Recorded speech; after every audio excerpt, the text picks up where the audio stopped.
I was 16 in my junior year of high school. I had 9 periods in a school day. 5th period was lunch, and straight from there was my astronomy class. My astronomy class was actually held in one of the 2 basement classrooms of the school. My high school was big, there were 3 floors, and even that wasn't enough to accommodate all the classes offered, so the school built 2 classrooms in the basement. It was honestly kind of creepy down there when nobody else was around. It used to be a janitorial area, however it was remodeled to better resemble a typical hallway. The only thing, there were no intercoms or loudspeakers down in the basement at that time. For that reason, no classes were held down there first period for the morning announcements. Everyone referred to this little section of the basement as the chamber, and everyone always tried to get classes down there just because it was air conditioned and the classes were typically easier. Plus it had its own bathroom down there. We had a quiz in astronomy that day. Usually I was one of the first done just because I found the class easy. After I finished my quiz, I texted my friend who was in the other basement classroom to meet me in the bathroom because I was bored. He told me okay. I walked out of the classroom and down the small hallway to the bathroom. A few seconds later, the door opened and my friend JJ entered the bathroom. We were joking around for a while until JJ checked his phone and said someone texted him saying the school was going on lockdown. We both looked at each other with the same grins. Neither of our teachers saw us leave the classrooms.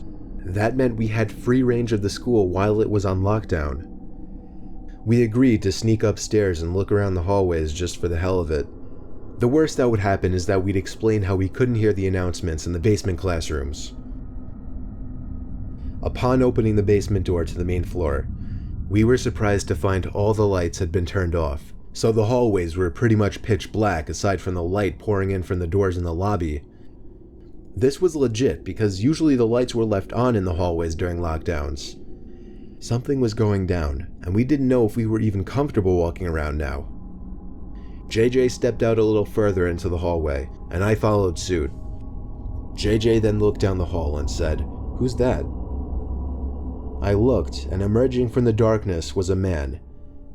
At first we couldn't tell if he was a teacher or not, but as he got closer, we realized this guy wasn't dressed at all like any staff member. He was dressed like a bum. "Alright, let's go," I told JJ as we hurried back down to the basement. He surely saw us, whoever he was. We saw both classrooms had their doors shut and lights off, so to avoid making a scene, we decided to hide in the bathroom. I shut the light first thing and then we both went to hide in the corner stall. There was complete silence in the room, no ventilation, no heaters, nothing. Just the sound of me and JJ breathing, and an occasional drip from the sink. The door to the bathroom suddenly opened, and light from the hallway poured into the bathroom for a brief moment. The door shut, and the bathroom was once again pitch black. Me and JJ tried our best to control our breathing. The room was so silent that we could hear somebody walking over to our side of the bathroom. The person stopped and started breathing really heavily, as if they were out of breath. Me and JJ were both scared to death. JJ did something very dumb. He whispered in my ear, "We have to crawl out through the other stalls." The room was so silent, however, that even JJ's whisper could be heard from across the room. The heavy breathing outside the stall stopped, and the person tried pressing the stall door in. That was when I whispered, "Go, go," to JJ. We both crawled under the side wall to the next stall over, and then the next stall, and then finally out to the other side of the bathroom. The person was now full on banging on the stall door. Me and JJ hopped up off the floor, opened the door, and as the light filled the room again, we saw the guy from upstairs in the corner. We pounded on the door to JJ's class. The teacher let us in within seconds. JJ explained everything as the teacher locked the door, mentioning a gun sticking out of the man's pocket. I was shocked to hear this because I didn't see a gun, but I went along with it anyway. Usually a bunch of high school students would be laughing their asses off at 2 students causing a scene like this, but I noticed all the kids sitting in the corner looked concerned. A sudden bang at the door made everyone jump and a couple of girls squeal out of fear. JJ, the teacher, and I could see the man standing at the door, looking through the window while trying the doorknob. After a few bangs on the door out of what seemed to be anger, he turned and walked down the hallway back to the stairs. We don't know how much longer the lockdown went on for, but for over an hour we sat in silence in the room, other than the teacher occasionally asking me and JJ questions in a very concerned tone, shaking his head after everything we would tell him. Eventually, somebody from upstairs called the teacher and he instructed all of us to single file walk up the stairs and out of the building, where we would be greeted by cops. Me and JJ did the best we could at describing the man to the cops and to the dean. One of the cops patted me on the back and we were sent off to go home. After this incident, the school installed cameras everywhere and ramped up the security budget. This incident never got media attention, so honestly, we never found out if police caught the guy. I'm convinced that man had no other intentions but to kill us then and there in that bathroom stall.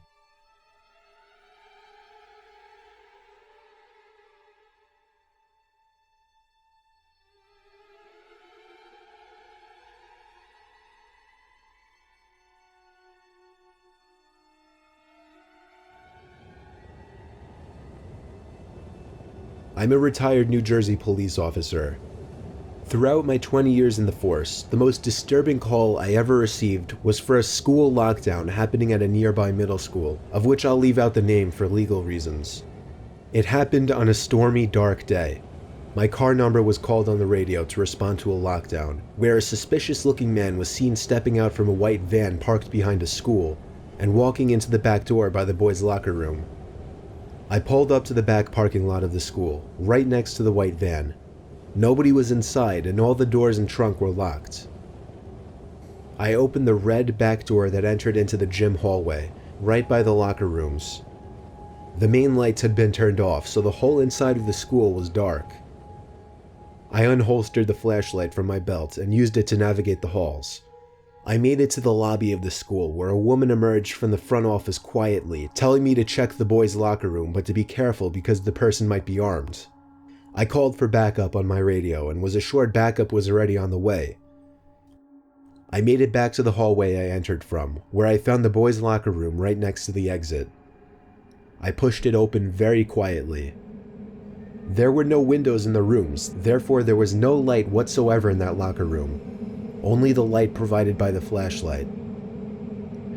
There was a white noise in the room, some kind of vent on the ceiling blowing air, but even over that, I was hearing faint scratching type noises or little dings on the locker doors from the other side.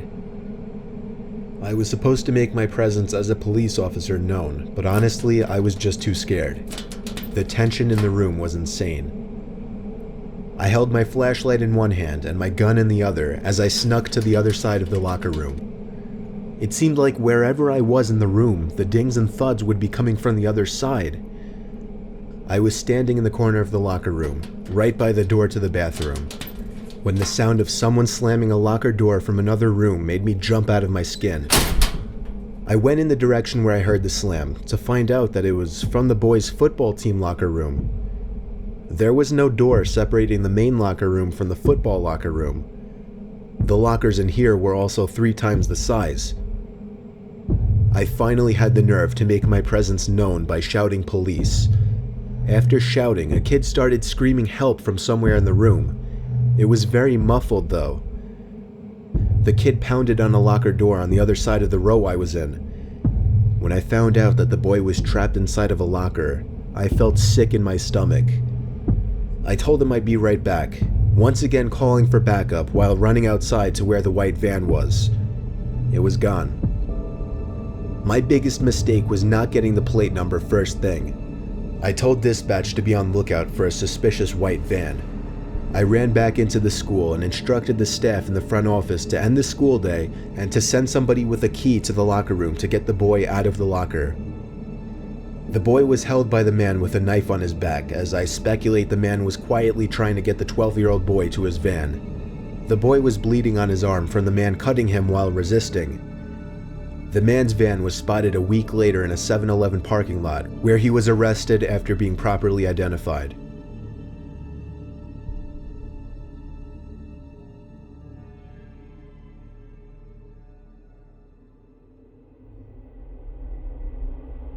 I was staying in a Hampton Inn in New Jersey when I was visiting Rowan University, a college I potentially wanted to attend. My family couldn't come with me, so I was on my own. After attending campus tours, I went to get a bite to eat at a nearby restaurant, and then went back to the hotel at around 8 p.m., planning on going back to campus again the next day. About an hour after returning to my room, a strange alarm started going off in my room, along with a white light flashing from the corner of the ceiling. A message started looping shortly after as well, saying something along the lines of, "All Hampton Inn guests, please remain in your rooms, this is a lockdown." I'd never heard of a lockdown in a hotel. I never even knew hotels had alarms like this. I found it more interesting and exciting than anything else. Eventually the sound of the alarm stopped, but the light kept flashing, and every 20 seconds or so the message would repeat. It was only like 9:30, so I turned on the TV just as background noise while I started changing clothes and brushing my teeth. I shut the lights when I was done and hopped under the covers. I watched TV for half an hour before shutting it off. The light was still flashing with an obnoxious bright white every few seconds. It was definitely going to hinder my sleep. I was starting to consider calling the front desk to ask what was going on, when the phone rang. It was someone from the front desk. I was expecting them to tell me something about the alarm and when it would shut off, but instead the person on the other end spoke in a very concerned voice.